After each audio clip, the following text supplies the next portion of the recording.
Hi, I'm Sodus. I work as a senior researcher at a think tank, Rethink Priorities, and today I'm going to explain to you why research by me and other researchers led me to believe that the Humane League is an awesome and very cost-effective charity and why you should vote for them in this year's Project for Awesome.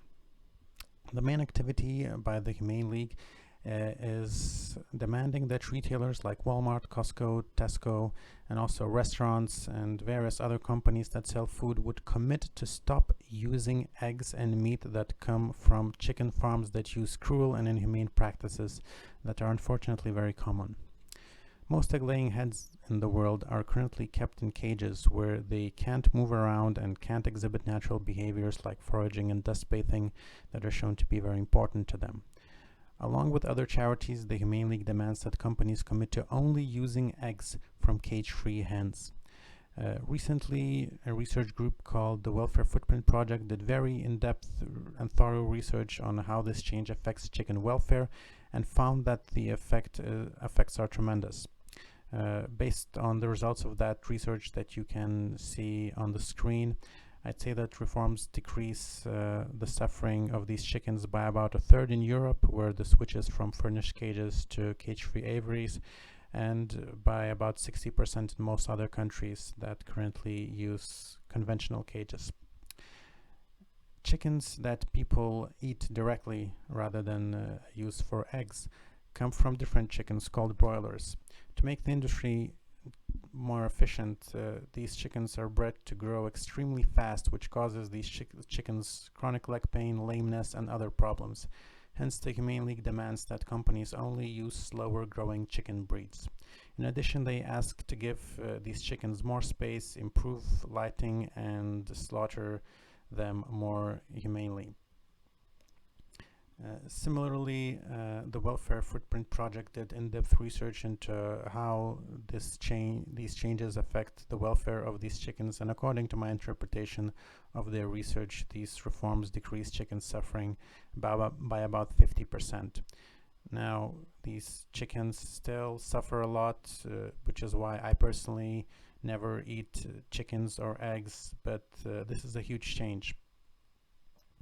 And I spent about 9 months meticulously researching how many dollars charities like the Humane League spend to help one chicken by either shifting them from cage-free environment to cage-free environment, or making them grow slower and in better conditions. You can pause the video here and try to guess what is the number of dollars needed to help one chicken. Well, according to my latest estimates, for every dollar spent in 2019-2020, charities like the Humane League improve 65 years of chicken life. Just for $1, you can affect 65 years of life. And in previous years, these campaigns helped even more chickens per dollar. It's difficult for me to wrap my head around the fact that it's possible to help so many animals. But I thought about it for months, and this is the conclusion I came to. Of course, there are some limitations to such estimates. It's impossible to take everything into account. If you're curious to see how these estimates were made and what are the limitations, you can see links in the description to this research and to research by Welfare Footprint Project. Note that neither me nor the Welfare Footprint Project had any clear reasons to be biased in our estimates. In addition to pursuing such campaigns itself, the Humane League also leads the Open Wing Alliance, which helps charities all around the world to pursue similar campaigns. In this map, all countries colored in red have at least one organization that is a part of the alliance. I think that this work is incredibly important because it helps to establish animal advocacy movement in some countries where currently there is very little animal advocacy, which is vital because without animal advocates bringing attention to animal welfare issues, countries and companies almost always treat farmed animals in the way that is most profitable economically, which, as we've seen, involves a lot of suffering.